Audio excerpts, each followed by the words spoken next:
Time to switch gears now. Mike Madry, it was an awful night in the NFL. Those refs need some glasses, don't they? It was another controversial night in the NFL, and definitely the refs have some heat on them if they didn't have enough heat already.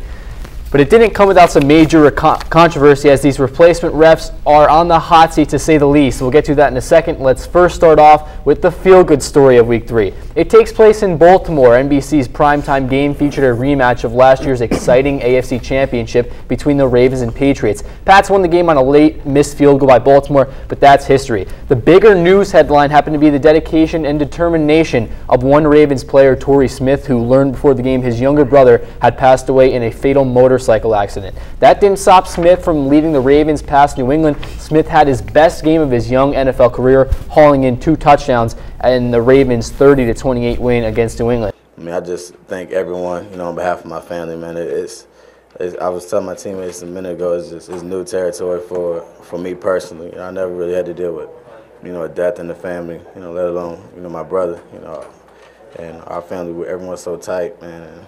Just like a lot of other families, but it's part of life, and due to my teammates and my family and friends, I'll be able to get over it. And oh, by the way, the game didn't end without some controversy surrounding the officials on the game-winning kick. You can expect the NFL to hand out some fines in regards to that game. New England falls to 1-2, and the first time since 2003 that the Patriots have been below 500. Just shows you what Bill Belichick has built in New England. The Patriots aren't the only team who has a surprising losing record. The Saints also might be hitting the panic button soon, leading 24-6 late in the third quarter against the Chiefs. Kansas City running back Jamal Charles, fresh off an ACL tear last year, tore it up rushing for 233 yards in a Chiefs overtime 27-24 win. With the loss, the Saints are digging themselves even a bigger hole, falling to 0-3.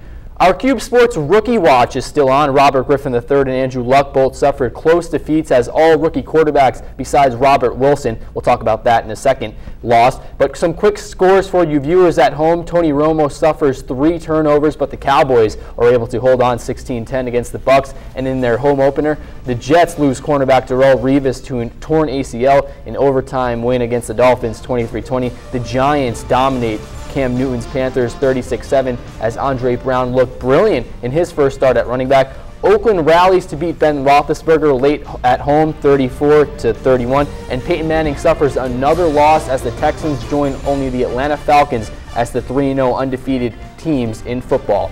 It was no secret that the replacement referees were going to struggle filling in for the locked out regular referees, but no one could have predicted it was going to get this bad. And when I say bad, I mean atrocious. It was awful.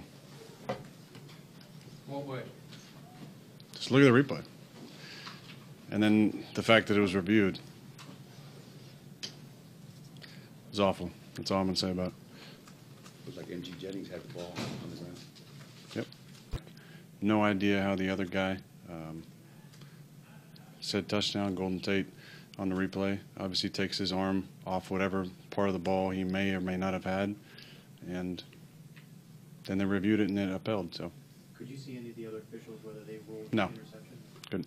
In the final seconds of Monday night's Green Bay-Seattle game, there was an incident that took place that will make the game the most talked about one this season, as rookie quarterback Russell Wilson found himself trailing 12-7 with 2 seconds left. He threw up a Hail Mary for receiver Golden Tate, and coming away with it apparently looked to be Packers clearly for the interception. However, the ref ruled in favor of Seattle for the touchdown, and Seattle won the game on the play. Just an egregious call, and they're definitely going to have meetings to be discussed about what took place by the commissioner. Green Bay players were so upset they took it to Twitter, and many NFL players did the same thing. I can almost guarantee there will be fines for this game. Maybe they can pay the usual referees the money that they have received from all the fines and somehow get the regular referee crew out there, because it was a disgrace what happened in Green Bay. Certainly a controversial call, and there was a lot of outreach on Facebook as well, a lot of statuses, people bashing the refs, and it's oh yes, the Green Bay, there's going to be some Green Bay players, don't want to mention any names, that will definitely be facing hefty fines for the words that he put on Twitter.